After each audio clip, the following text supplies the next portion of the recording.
buttercup. You're a puppy dog. Show them all what I'm made of. Strut down the hall. Won't stop till I get enough. All right, so you want to get the real story of how the Ravens beat the Chargers on Monday Night Football? Yeah, lots of people picked the Chargers to win this one. But we're going to break down why that didn't happen. Exactly, beyond just the final score. Right, we're going to look at a recap article. It lays out all the key takeaways. And we'll figure out what this means going forward. Definitely, for both these teams. Okay, well, right off the bat, the Ravens just ran all over the Chargers. 140 rushing yards for Derrick Henry. I mean, did the Chargers even try to tackle? Well, Henry's a beast, but yeah. The Ravens' offensive line was on fire. Oh, yeah. Oh, yeah. They were using those formations with extra tight ends. Huh. It overloaded the Chargers' defensive front. Yeah. Created those running lanes, and Henry, he knows what to do with a lane. Oh, man, that stiff arm on third down. Brutal. Now, the Chargers did have J.K. Dobbins back. Yeah, he returned to Baltimore, but he got hurt, right? Sadly, yeah, early knee injury. And that changed things, didn't it? It did. Early on, the Chargers were moving the ball well. Mixing it up, run and pass. Exactly. But after Dobbins went out, they were forced to become one-dimensional. One-dimensional, you mean just passing? Pretty much. Yeah, and against a defense like the Ravens, that's a problem. Yeah, makes you predictable. You need that balance, keep them guessing.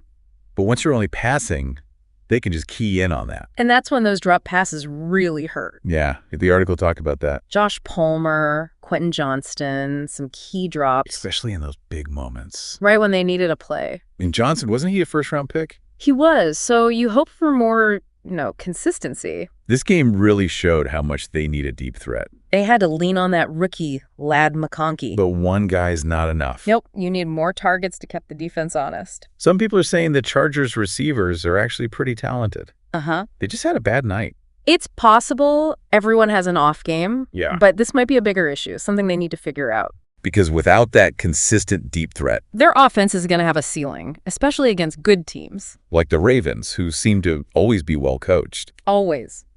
The article mentioned Lamar Jackson was targeting Christian Fulton a lot. Yeah. Was that random, or was there some strategy there? Oh, it's strategic. Fulton was playing off coverage a lot. Giving the receivers space. Exactly. And maybe the Ravens saw a mismatch they could exploit. Size or speed, something like that. Could be, and by targeting Fulton, they were trying to get those easier completions. So it wasn't about picking on a guy. Not really. It's about finding the weak spot in the defense. And attacking it over and over. That's the name of the game. The Ravens did that really well. They did.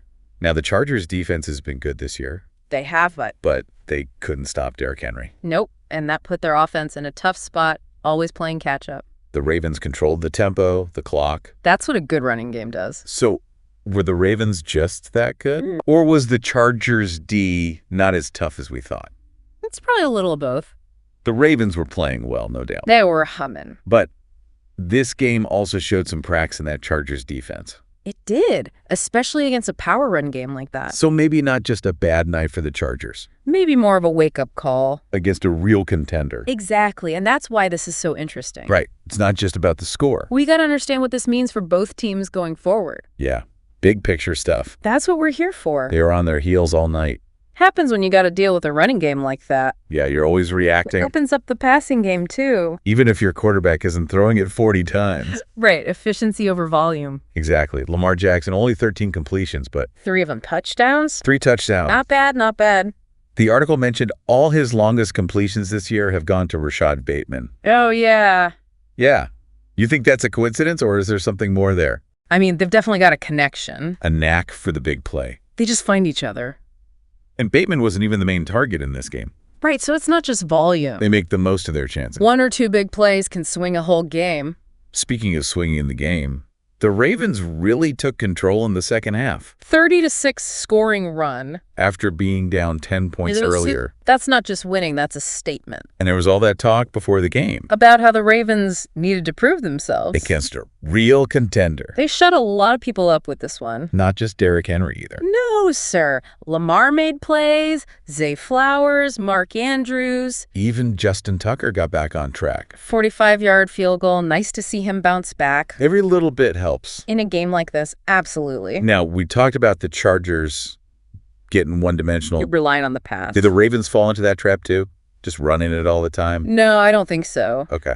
They stuck with what was working, but they also showed they could adapt. They passed when they needed to. And that's what good teams do. They didn't force anything. Trusted their game plan, but weren't afraid to adjust.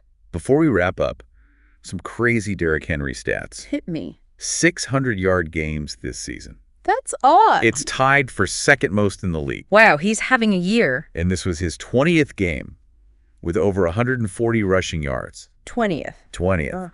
He's tied with LaDainian Tomlinson for 7th most all time. That's Hall of Fame company. He's rewriting the record books. And he's not done yet. Okay, bottom line, Ravens dominate on the ground. Chargers can't get anything going. And we gotta wonder if they're really a contender. This was a big test for them. Big test, and they didn't pass. The Ravens, though, they showed they're the real deal. Even without Lamar having a huge passing day. A real statement win. It was. The Chargers, they've got some work to do. Got to find some balance on offense, fix those defensive issues. Especially if they want to beat a team like the Ravens. The final question, did the Chargers just have a bad night? Or are the Ravens that much better? Probably a little of both. The Chargers didn't play well, but the Ravens made him pay for every mistake. We'll see how both teams respond going forward. This could shake up the whole AFC. Who makes adjustments? Who bounces back? Lots of questions. This game was more than just the score. There's always more to the story. And that's why we do these deep dives. To find those hidden chapters. And help you understand the game better. Absolutely. You know what's interesting? What's that? How this game showed how important it is to adapt. Oh, yeah, for sure. The Ravens knew they could run the ball. With Henry, you got it. They had that hammer, but they also saw the Chargers' weakness. No deep threat. And they took advantage. But couldn't the Chargers have, changed their defense to stop Henry? They could have tried. Yeah. But the Ravens were ready for that. They had a counter for everything? Like a chess match. Back and forth, trying to outsmart each other. And the best teams are the ones who can adjust the fastest. So for us watching at home, what should we be looking for? Good question. You got to pay attention to the little things. What? Formations, who's on the field, what plays they're calling. Okay. Ask yourself, is this team playing to their strength? And taking advantage of the other team's weaknesses. Right. And are they changing things up when they need to? It's crazy how those small things can decide the game. That's football for you, a game of inches. Well, I think we've gotten pretty deep on this one. Yeah, we covered a lot. Really dug into this game. It was fun. Always good to break down a game like this. Hope you listening learned something. Yeah, got a new perspective on these two teams. There's always more to it than just the score. That's why we do these deep dives. Find the hidden stories. The real reasons why things happen the way they do. So keep learning, keep asking questions, and keep enjoying the game. We'll see you next time. Sound the alarm. I'm coming up. We'll have a ball. I'm sweet like a buttercup. You're a puppy dog. Show them all what I'm made of. Strut down the hall. Won't stop till I get